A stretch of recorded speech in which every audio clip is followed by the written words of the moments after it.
गौतम बुद्ध के अनुसार मौन रहने की शक्ति इतनी ज्यादा है कि यह आपकी सारी चिंता, आपके सारे टेंशन और आपके सारे तनाव को चुटकी में खत्म कर देती है और आपको एक ऐसा मनुष्य बना देती है जिस मनुष्य से बात करने के लिए दूसरे लोगों की बहुत इच्छा होती है। एक बार गौतम बुद्ध अपने आश्रम में अपने सभी शिष्यों को शिक्षा दे रहे थे कि दुनिया की सबसे तेज छुरी हमारी जबान है और दुनिया के सबसे खतरनाक हथियार हमारे शब्द है, जो बिना किसी का खून बहाए लोगों को अंदर ही अंदर मार सकते हैं। हमारे शब्द हमारी ताकत हो सकते हैं उसी के साथ, लेकिन यह हमारी सबसे बड़ी कमजोरी भी हो सकते हैं अगर हमें नहीं पता कि कब, कहां और क्या और कितना बोलना है। यदि हम सही समय पर सही इरादे के साथ सही शब्दों का प्रयोग करते हैं तो यह हमें एक सफल व्यक्ति बनाता है। लेकिन अगर हम सही समय पर सही इरादे से सही शब्दों का इस्तेमाल नहीं करते तो यह हमारे जीवन को नर्क से बदतर बना सकता है। तो दोस्तों, आज की स्टोरी के माध्यम से मैं आपको बताने वाला हूं कि चुप रहकर कैसे हम अपने जीवन को बदल सकते हैं। आपको चुप रहने की शक्ति का एहसास इस वीडियो में होने वाला है। वीडियो शुरू करने से पहले कमेंट बॉक्स में नमो बुद्धाय लिखकर वीडियो को लाइक जरूर करें। तो चलिए शुरू करते हैं। इस कहानी को जापान में एक बहुत ही प्रसिद्ध बौद्ध भिक्षु रहा करते थे। उनका नाम रिसाई था। रिसाई अकेले रहते थे। दुनिया के शोर शराबे से दूर जंगल में वो रहते थे और वह बड़े ही ध्यानी और प्रभु भक्त व्यक्ति थे, इसलिए वह पूरे जापान में बहुत अधिक प्रसिद्ध थे। एक दिन एक राजकुमार रिसाई के पास आया और बोला, हे प्रिय भिक्षु, मैं हमेशा थका हुआ, निराश और परेशान महसूस करता हूँ। मेरा मन बहुत अशांत रहता है। हालांकि मेरे पास सब कुछ है, दौलत, शोहरत, सुख सुविधाएं जो हर व्यक्ति चाहता है या पाने की इच्छा करता है, लेकिन फिर भी मेरे अंदर इतनी अशांति और चिंता क्यों है? रिसाई ने उसकी बात बहुत ही ध्यानपूर्वक सुनी और कुछ सोचने के बाद कहा, तुम इस प्रश्न का उत्तर जानते हो, बस तुमने कभी इस प्रश्न को हल करने की कोशिश नहीं की है। रिसाई ने आगे कहा, मैं एक रिसर्च करना चाहता हूँ, क्या तुम मेरा साथ उसमें दोगे? इस रिसर्च के बाद तुम्हारे जीवन में किसी भी तरह की अशांति और चिंता नहीं रहेगी। ये बातें सुनकर राजकुमार बहुत हैरान था। उसने रिसाई से कहा, बताइए, मुझे क्या करना होगा? अपने मन की शांति के लिए मैं कुछ भी करने को तैयार हूँ। राजकुमार की इन्हीं बातों को सुनकर भिक्षु ने कहा, तो फिर आप अगले 15 दिन के लिए मेरे आश्रम में रहोगे और एक सामान्य व्यक्ति की तरह अपना जीवन व्यतीत करोगे और इन 15 दिनों में तुम अकेले और चुपचाप रहोगे, जितना हो सके कम बोलोगे। राजकुमार उस भिक्षु की बातें सुनकर सहमत हो गया। पहले दिन राजकुमार को लगा कि उसका मन सामान्य से अधिक अशांत और विचलित है। उसके मन में तरह तरह के विचार आ रहे हैं थे और वह आम लोगों की तरह जीवन जीने में असहज महसूस कर रहा है। उसे अंदर से बोलने की इच्छा हो रही थी, लेकिन वह चुपचाप रहा। उसके मुंह से एक भी शब्द नहीं निकला, बस वह चुपचाप बैठा रहता। लेकिन रात होते होते उसे अंदर ही अंदर शांति का अनुभव होने लगा। उसके लिए यह अनुभव अजीब था। वह खुद से पूछ रहा था कि वह अंदर ही अंदर इतना खुश क्यों है और उसकी आंतरिक बेचैनी और चिंता कम क्यों होने लगी है। अगले दिन राजकुमार अकेला चुपचाप बैठा रहा और वह प्रकृति को निहार रहा। वह पौधों को, फूलों को, आकाश में उड़ रहे पक्षियों को, वह अपने जीवन में पहली बार यह अद्भुत दृश्य महसूस कर रहा था कि उसके पास कितनी सुंदरता है। वह दिन भर प्रकृति की सुंदरता को निहारता रहता और उसकी ताजगी को महसूस करता रहता। इसी तरह से 10 दिन बीत गए और उसके मन की सारी बेचैनी, सारी हलचल, सारी उथल पुथल और सारा तनाव गायब हो गया। 11वें दिन की सुबह राजकुमार फिर से एकांत में बैठ गया और कुछ ही मिनटों में उसकी आंखें अपने आप बंद हो गईं और वह गहरे ध्यान में चला गया। वह पूरे दिन वहीं पर आंखें बंद करके बैठा रहा और गहरे ध्यान में डूबा रहा। ना कोई शब्द, ना कोई चिंता। राजकुमार भीतर से असीम शांति और आनंद से भर गया। राजकुमार अपने बाकी के 4 दिन इसी तरह गहरे ध्यान में व्यतीत करने के बाद 15 दिन बाद रिसाई के सामने प्रस्तुत हुआ और रिसाई को प्रणाम करके बोला, प्रिय भिक्षु, मुझे उत्तर मिल गया कि मेरे मन में इतनी उथल पुथल और चिंता क्यों थी। मैं जान गया कि मेरा मन इतना अशांत और विचलित क्यों था। रिसाई मुस्कुराते हुए पूछा, बताओ, क्या उत्तर मिला तुम्हें? राजकुमार ने कहा, मैं आवश्यकता से अधिक बातें करता था। मैं किसी पर भी अपने शब्द और ऊर्जा व्यर्थ करता था। मैं दिन भर अपने लोगों से फालतू की बातें करता रहता और फिर उन्हीं के बारे में अकेले में सोचता रहता। और ज्यादातर समय नकारात्मक ही सोचता रहता। इस तरह मैं बस अपना समय बर्बाद कर रहा था। ज्यादा बोलने और नकारात्मक सोचने की वजह से मेरा मन अशांत और बेचैन हो गया था, और इसी वजह से मैं किसी भी काम को ठीक से नहीं कर पा रहा था, जिसकी वजह से मैं हर काम में असफल होने लगा। और फिर इन्हीं लगातार मिलने वाली असफलताओं की वजह से ही मैं और भी उदास और चिड़चिड़ा हो गया। इन्हीं सभी चीजों की वजह से मेरा जीवन नष्ट हो रहा था। लेकिन यहाँ पर बिताए हुए 15 दिन मेरे लिए पूरी तरह से अलग थे। मुझे कुछ अलग ही एहसास यहाँ पर हो रहा था। अब मुझे ऐसा लग रहा है मैं अपना जीवन पूरी तरह से जी रहा हूँ, लेकिन इससे पहले मैं अपना जीवन गलत तरीके से जी रहा था। और मैंने यह भी सीखा कि हमें सिर्फ ध्यान करने की जरूरत नहीं है। ध्यान अपने आप होता है जब हम शांत और मौन होते हैं। ध्यान के पिछले कुछ दिनों के दौरान मैंने जो पहली चीज सीखी वह यह है कि मनुष्य के जीवन की सबसे महत्वपूर्ण चीज स्वयं को जानना ही है। यह सुनकर रिसाई ने कहा, सिर्फ तुम ही नहीं, दुनिया में ज्यादातर लोग जरूरत से ज्यादा बोलते हैं। आज भी लोग ज्यादातर समय केवल एक दूसरे को नीचा दिखाने के लिए ही बोलते हैं। कुछ लोग ना चाहते हुए भी बातें करते हैं और अपना जीवन बर्बाद कर लेते हैं। रिसाई ने राजकुमार को चुप रहने का महत्व समझाते हुए कहा। एक बार गौतम बुद्ध से उनके शिष्यों ने पूछा, प्रिय बुद्ध, आप ज्यादातर समय चुप क्यों रहते हैं? बुद्ध ने कहा, क्योंकि चुप रहने से व्यक्ति अंदर से अनंत शांति की गहराइयों में होता है। मौन अपने भीतर उतरने की पहली सीढ़ी है। मौन के बिना स्वयं को जानना असंभव है। स्वयं को जानने और समझने का पहला नियम है कि मौन हो जाओ। उतना ही बोलो जितना अत्यंत आवश्यक हो। बेफिजूल की बातें करना छोड़ दो। तुम अचानक पाओगे कि 90% से भी ज्यादातर लोग व्यर्थ ही ज्यादा बोलकर अपना समय बर्बाद कर रहे हैं। ना बोलने का कोई भी नुकसान नहीं है, लेकिन यदि आप ज्यादा बोलते हैं तो आप अत्यधिक गलती कर देते हैं। अगर व्यक्ति कम बोलना शुरू कर दे तो दुनिया की 90% मुसीबतें कम हो जाएगी, झगड़े फसाद कम हो जाएंगे, उपद्रव कम हो जाएंगे। अगर लोग थोड़ा चुप रहना सीख लिए, संसार की बहुत सारी समस्याएं हैं, बहुत सारा उपद्रव सिर्फ बोलने से पैदा होते हैं। सारी बात मौन सीखने की है। जब तुम नहीं बोलते तब तुम एकांत में अकेले हो गए। भरे बाजार में भीड़ में खड़े हो नहीं बोलते। हिमालय के शिखर में पहुंच गए। जिसने मौन की कला जान ली वो भीड़ में भी अकेले होने की कला जान लेता है। एकांत में तो आदमी स्वर्ग में है। दूसरे की उपस्थिति ही बेचैनी पैदा करती है। पहले तुम्हें चुप रहने की शक्ति को धारण करना होगा। इससे तुम अधिकतर ऊर्जा को बचा लोगे और फिर इस स्थिति में पहुंच जाओगे कि तुम कम बोलने लगोगे। अगर तुम किसी के यहाँ पर जा रहे हो और परेशान हो जाओ तो ऐसे में उचित है कि आंखें बंद कर लो और अपने में खो जाओ। वहां से आपको ताजगी महसूस होगी, क्योंकि तुम्हारे अंदर ही जीवन का वो स्रोत छिपा हुआ है, वह किसी दूसरे में नहीं है। इसके बाद राजकुमार उस रिसाई से पूछते हैं, आखिर कौन हमें अपने अंदर तक लेकर जाएगा?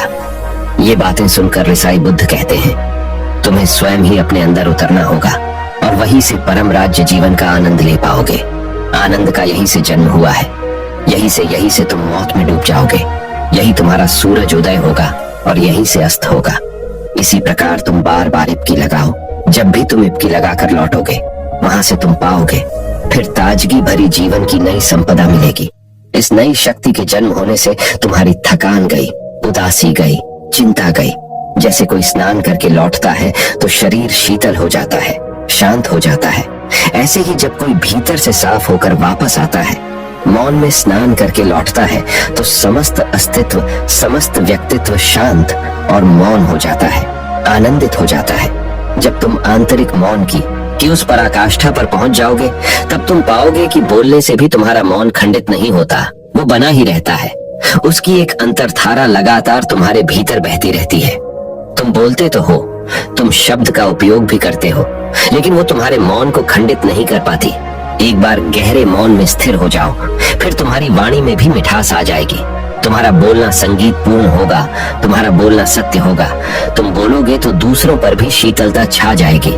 जैसे ही तुम अंदर से चुप होते हो, तुम इतने शक्तिशाली होने लगते हो कि समाज की निर्भरता तुम छोड़ने लगते हो और तुम्हारे जीवन में एक मस्ती आती है जो केवल दीवानों के जीवन में होती है। तुम्हारे चेहरे पर एक नई रौनक आ जाती है। तुम्हारी आंखें किसी अमृत के समान हो जाती है और तुम अनंत शांति के समुद्र में डूबने लगते हो। इतना कहकर भिक्षु रिझाई ने अपनी बात खत्म की और वो मौन में चले गए। राजकुमार उनका धन्यवाद कर कर अपने महल में चला गया। दोस्तों, आपने भी अनुभव किया होगा कि बहुत ज्यादा बात करने से दिमाग अशांत हो जाता है, जिससे हम अपने दिमाग पर नियंत्रण खो देते हैं और साथ ही अपना ध्यान भी खो देते हैं। जो लोग बहुत ज्यादा बोलते हैं उनके पास किसी एक काम पर ध्यान केंद्रित करने की काबिलियत नहीं होती। वो अपने किसी भी लक्ष्य पर पूरी तरह से ध्यान केंद्रित नहीं कर पाते। अगर हमारा दिमाग एक जगह केंद्रित नहीं है तो हम जीवन की सच्चाई नहीं समझ पाते और ना ही मनचाही सफलता कभी हासिल कर पाएंगे। इसके अलावा भी आपने देखा होगा कि जो लोग अधिक बोलते हैं वो अक्सर लोगों के बीच हंसी का पात्र बन जाते हैं, और जो लोग कम बोलते हैं और अपनी बात पर कायम रहते हैं उन्हें लोगों से सम्मान मिलता है। लोग उनकी बातों को सुनते हैं और उन पर भरोसा भी करते हैं। जो लोग जरूरत से अधिक बोलते हैं और अपने विचारों के बारे में पक्के नहीं होते, उनका दिमाग स्थिर और विचलित रहता है, शोर से भरा रहता है, और एक अशांत दिमाग वाला व्यक्ति जीवन में किसी भी चीज में सफल नहीं हो पाता, क्योंकि वह किसी भी काम में फोकस नहीं कर पाता। यदि किसी व्यक्ति को यह पता है कि उसे कब, कहां और क्या बोलना है, तो वह व्यक्ति सच में बहुत बुद्धिमान है, और ऐसा व्यक्ति जहां भी जाता है उसका व्यक्तित्व आकर्षण का केंद्र बन जाता है, और वह जो कुछ भी करता है उसमें सफल अवश्य होता है। अगर हम किसी महान और सफल व्यक्ति के व्यक्तित्व को गहराई से देखें तो पाएंगे कि वो कम बोलते हैं और कम से कम शब्दों में अपनी बात खत्म कर देते हैं। वो बोलने से पहले वो चीजों और जिसके बारे में उसे बोलना है उनके बारे में गहराई से सोचते हैं। लेकिन जो लोग बहुत ज्यादा बोलते हैं, बहुत बार वो झूठ भी बोलते हैं और अपनी बातों से दूसरों के मन और विचारों पर कचरा डालते रहते हैं। वह ज्यादातर समय दूसरों की बुराई करते रहते हैं, इसलिए उनके अपने भी उनसे नफरत करने लगते हैं और उनसे बचने की। सभी शिष्यों ने अपनी शक्ति के अनुसार छोटे बड़े थे संकल्प लिए और गुरु को अपने अपने संकल्प के बारे में बताकर वहां से चले गए। लेकिन वह शिष्य जो खुद को सबसे अलग और बड़ादा दिखाना चाहता था, वह सीधे गुरु की कुटिया में पहुंच गया और बोला, मैं कोई छोटा मोटा संकल्प नहीं लेना चाहता, बल्कि खुद की ही जैसे एक बड़ेढ़ा और महान संकल्प लेना चाहता हूँ। कृपया आप ही बताएं, क्या संकल्प लेना चाहिए? उसकी यह बात सुनकर गुरु मुस्कुराए और बोले, क्या तुम मेरे द्वारा दिए गए संकल्प को पूरा कर पाओगे? क्या तुम्हारे लिए उसे पूरा करना संभव होगा? शायद नहीं, वह तुम्हारे लिए संभव नहीं है। तुम उसे पूरा नहीं कर पाओगे, इसीलिए तुम खुद ही कोई संकल्प ढूंढो। शिष्य ने कहा, नहीं गुरुदेव, आप जो भी संकल्प मुझे देंगे मैं जरूर उसे पूरा करूंगा। गुरु ने कहा, ठीक है, तो तुम अगले 1 महीने तक चुप रहोगे, मुंह से एक शब्द भी नहीं निकालोगे, यही तुम्हारा संकल्प है। शिष्य ने कहा, गुरुदेव, यह भी कोई संकल्प है? यह तो बहुत ही आसान है, 1 महीने तक चुप ही रहना है। आप कोई बड़ेढ़ा संकल्प दीजिए जो मेरी योग्यता के लायक हो, जिसे पूरा करने में मुझे समस्या हो। गुरु ने कहा, पहले तुम इस संकल्प को तो पूरा करके दिखाओ। शिष्य ने गुरु की बात मान ली और वह उसी समय चुप हो गया और पलटकर कुटिया से बाहर चला गया। उसे चुप रहना बहुत आसान लग रहा था। उसने एक दिन तो जैसे तैसे चुप रहकर काट लिया, लेकिन दूसरे दिन से उसके मन में ना बोलने का बोझ बढ़ने लगा। तीसरे दिन उसे भारीपन महसूस होने लगा और चौथे दिन उसके अंदर एक अजीब सी बेचैनी होने लगी, क्योंकि आसपास आश्रम के सभी शिष्य एक दूसरे से बातें कर रहे थे। वह भी अपना पक्ष उनके सामने रखना चाहता था, उनकी बोलती बंद कर देना चाहता था, लेकिन उसका संकल्प उसके आड़े आ रहा था। इसीलिए वह पूरे दिन सिर्फ मुंह और आंखें बनाता रहता। इसी तरीके से कुछ दिन और बीते और वह शिष्य बीमार पड़ीडीएच गया। उसका सिर फटा जा रहा था, उसका खाने पीने तक का मन नहीं कर रहा था, वह सिर्फ बोलना चाहता था। वह गुरु के पास गया और उनके सामने बैठकर लिखकर उन्हें बताया, गुरुदेव, मैं बोलना चाहता हूँ, बिना बोले मुझे सांस नहीं आ रही, मेरा दम घुटता जा रहा है, मैं अंदर ही अंदर पागल हुआ जा रहा हूँ, मैं क्या करूँ? संकल्प तोड़ दूं क्या? ये पढ़कर गुरु मुस्कुराए और बोले, संकल्प तो तोड़ने के लिए ही होते हैं, लेकिन जो अपने संकल्प को पूरा कर लेता है वही अपनी आंतरिक शक्ति को बढ़ाता है, और जो अपनी आंतरिक शक्ति को बढ़ा लेता है वह समाज और जागृति की राह पर आगे भी आज जाता है। संकल्प का लेना भी तुम्हारे हाथ में था और इसे तोड़ना भी तुम्हारे ही हाथ में है। तुम्हारे बहुत से भाई अपने संकल्प को तोड़कर अपनी पुरानी दिनचर्या पर वापस आ चुके हैं। अगर तुमसे नहीं हो पा रहा तो तुम भी संकल्प तोड़कर अपनी पुरानी दिनचर्या पर वापस जा सकते हो। लेकिन याद रहे, अगर आज तुम इस छोटे से संकल्प को नहीं संभाल पा रहे तो तुम अपनी बाकी की पूरी जिंदगी को कैसे संभाल सकोगे? बाकी फैसला पूरी तरह से तुम्हारे हाथों में है। गुरु की यह बात उस शिष्य के दिल में चोट कर गई। वह बिना कुछ बोले वहां से वापस चला गया और खुद को अपनी कुटिया में बंद कर लिया। वह केवल अपने जरूरी कामों के लिए ही कुटिया से बाहर निकलता, बाकी सारे समय कुटिया के अंदर ही बैठा रहता। 15 दिन बीत चुके थे और आश्रम के लगभग सभी शिष्यों का संकल्प अब तक टूट चुका था, लेकिन उसका संकल्प अभी भी जारी था। संकल्प लेने के बाद से अब तक उसने एक शब्द भी नहीं बोला था। सारा आश्रम हैरान था कि इतना बोलने वाला इंसान चुप कैसे हो गया। 15 दिन बीतने के बाद वह दोबारा अपने गुरु के पास गया और लिखकर बताया है, गुरुदेव, मैं बाहर से तो चुप हूँ, लेकिन मेरे भीतर बहुत सी आवाजें हैं, बहुत सी चीख पुकार और शिकायतें हैं। मैं अंदर ही अंदर बात करता रहता हूँ। मेरा मन तरह तरह के प्रश्न पूछता रहता है। मैं बाहर से जितना मौन हूँ, भीतर से उतने ही शोर शराबे से भरा हुआ हूँ। क्या इस तरह से मेरा संकल्प अभी भी जारी है? गुरु ने कहा, हाँ, तुम्हारा संकल्प अभी भी जारी है, लेकिन जब तक लोगों की यह आवाजें तुम्हारे कानों में पीटी देती रहेंगी, तुम्हारा मन बोलता रहेगा, क्योंकि इसे तो आदत है बोलने की। तुम भले ही बाहर से चुप रहो, लेकिन तुम अंदर ही अंदर बोलते रहोगे। तुम्हें इन बातों से, इन आवाजों से दूर जाना पड़ी रहेगा। शिष्य गुरु को प्रणाम कर वहां से चला जाता है और सुबह होते ही अपनी कुटिया छोड़कर जंगल की तरफ चला जाता है। कई दिन बीत जाते हैं, संकल्प का समय भी पूरा हो जाता है, लेकिन शिष्य लौट कर नहीं आया। आश्रम में सभी को डर था कि कहीं जंगली जानवर ने उसे खा ना लिया हो। इस बीच उसे ढूंढने की बहुत कोशिश की गई, लेकिन वह कहीं नहीं मिला। सभी गुरु भाइयों ने मान लिया था कि जंगली जानवरों ने उसे अपना शिकार बना लिया है, लेकिन गुरु को ऐसा नहीं लगता था। एक दिन आश्रम का एक अन्य शिष्य गुरु के पास आया और बोला, गुरुदेव, हमारे उस अधिक बोलने वाले भाई के साथ क्या हुआ होगा? क्या जानवर ने उसे मार दिया होगा? गुरु ने कहा, हो सकता है कि जानवरों ने उसे अपना शिकार बना लिया हो, लेकिन उसके न लौटने की एक दूसरी वजह भी हो सकती है। शायद उसे वह मिल गया है जिसके लिए वह गया था। फिर शिष्य ने पूछा, गुरुदेव, क्या ज्यादा बोलना इतना हानिकारक होता है? गुरु ने कहा, इंसान के जीवन के बहुत सारे दुखों में से एक दुख यह भी है कि वह कभी चुप नहीं रह सकता, हमेशा कुछ ना कुछ बोलता ही रहता है। सिर्फ हमारे बोलने के कारण हमारे आधे से ज्यादा दुख पैदा होते हैं। परिवार के अधिकतर झगड़ों की वजह हमारा बेमतलब बोलना ही होता है। हम में से कोई भी चुप नहीं रहना चाहता। हम बस सामने वाले को सुना देना चाहते हैं। जो भी हमारे मन में है, सब निकालकर उसके मन में बैठा देना चाहते हैं। उसे समझा देना चाहते हैं कि देख, तू गलत है और मैं सही। और इस तरीके से सब एक दूसरे की सडड ही गली बातों को ग्रहण कर रहे हैं। इस तरीके से सुनने और सुनाने का यह काम जिंदगी भर चलता रहता है।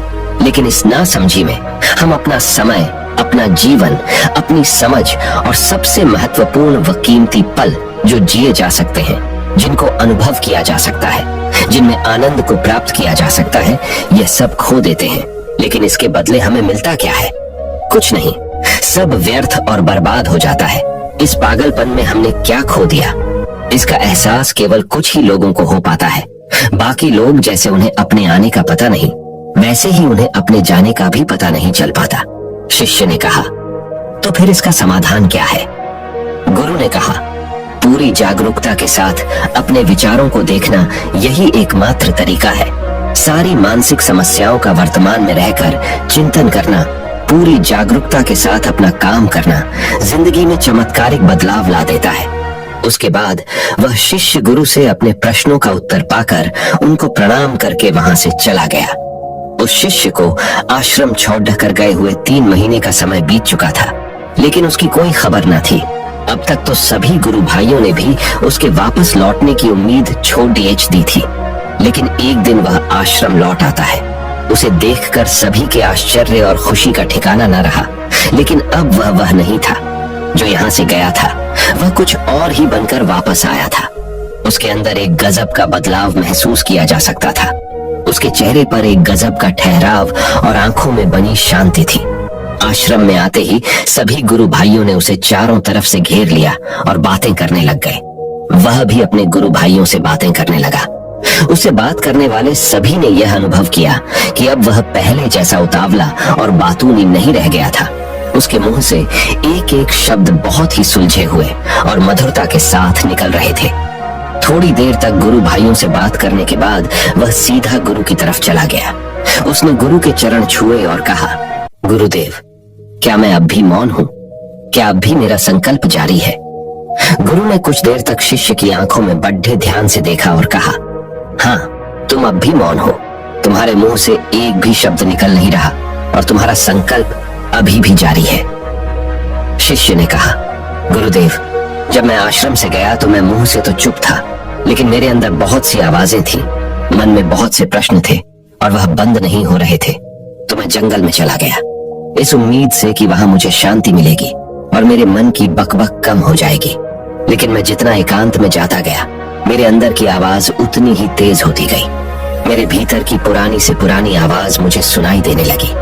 तब जाकर मैंने महसूस किया कि मैं कितना गलत कर रहा था। जब मैं अपने परिवार वालों, दोस्तों को और गुरु भाइयों को बुरा भला कहता था, तो उस समय मुझे लगता था कि मैं सही कह रहा हूँ। जब मैं गुरु भाइयों की एक दूसरे से चुगली करता था और उनका मजाक बनाता, तब भी मुझे यही लगता था कि मैं उनसे बेहतर हूँ और मैं सही कर रहा हूँ। लेकिन उस दिन मैंने पहली बार महसूस किया कि मैं कितना गलत बोलता था। काफी दिनों तक ये आवाजें, ये शिकायतें मेरे अंदर चलती रही, लेकिन धीरे धीरे करके एक दिन ये सारी आवाजें मेरे अंदर से समाप्त हो गई। अब मैं भीतर से भी मौन हो गया। उस घने जंगल में बाहर से कोई बोलने वाला था नहीं और भीतर कोई आवाज बची ही नहीं थी। और मैं उस दिन पहली बार मौन का सही अर्थ समझा। मेरे चारों तरफ बहुत शांति थी। हालांकि अभी भी कुछ आवाजें आ रही थी जो पहले भी आती थी, लेकिन मैं उन्हें सुन नहीं पाता था।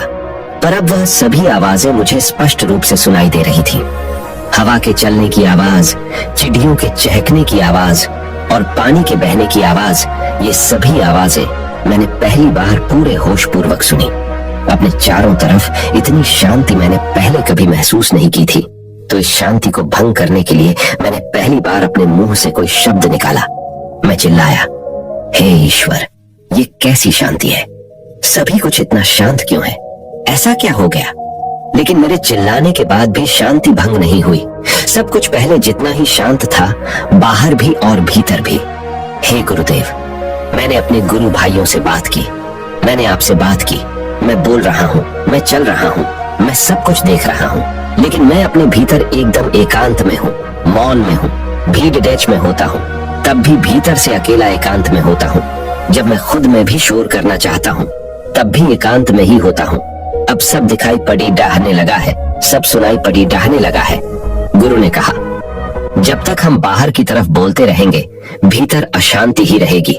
लेकिन जिस दिन हम भीतर की तरफ मुद्दा जाएंगे, तब हमारे मुंह से कुछ भी निकलेगा, हम शांत ही रहेंगे। दुनिया में जितनी भी बुराइयां हैं, ज्यादातर हमारे बोलने से ही उत्पन्न होती है, क्योंकि हम चुप रहना नहीं चाहते। हम जितनी जरूरत है उससे कहीं ज्यादा बोलते हैं। हम सामने वाले को सुनना नहीं चाहते, बल्कि उसकी बोलती बंद कर देना चाहते हैं। उसे समझा देना चाहते हैं कि मैं कौन हूँ, मैं क्या कर सकता हूँ। और यही हमारी जिंदगी का मकसद बनकर रह जाता है। हमारी सारी ऊर्जा व्यर्थ के बोलने में बर्बाद होती रहती है। ऐसे ही समाज में लोगों का जीवन दुखों से भर जाता है, जो हमेशा एक दूसरे को सुनाने में लगे रहते हैं। कभी एक दूसरे को सुनना नहीं चाहते, समझना नहीं चाहते, और चुप रहना तो उन्होंने कभी सीखा ही नहीं, क्योंकि चुप रहना उन्हें छोटा महसूस करवाता है। दुनिया की सभी लड़ाइयों का कारण हमारा बोलना ही है।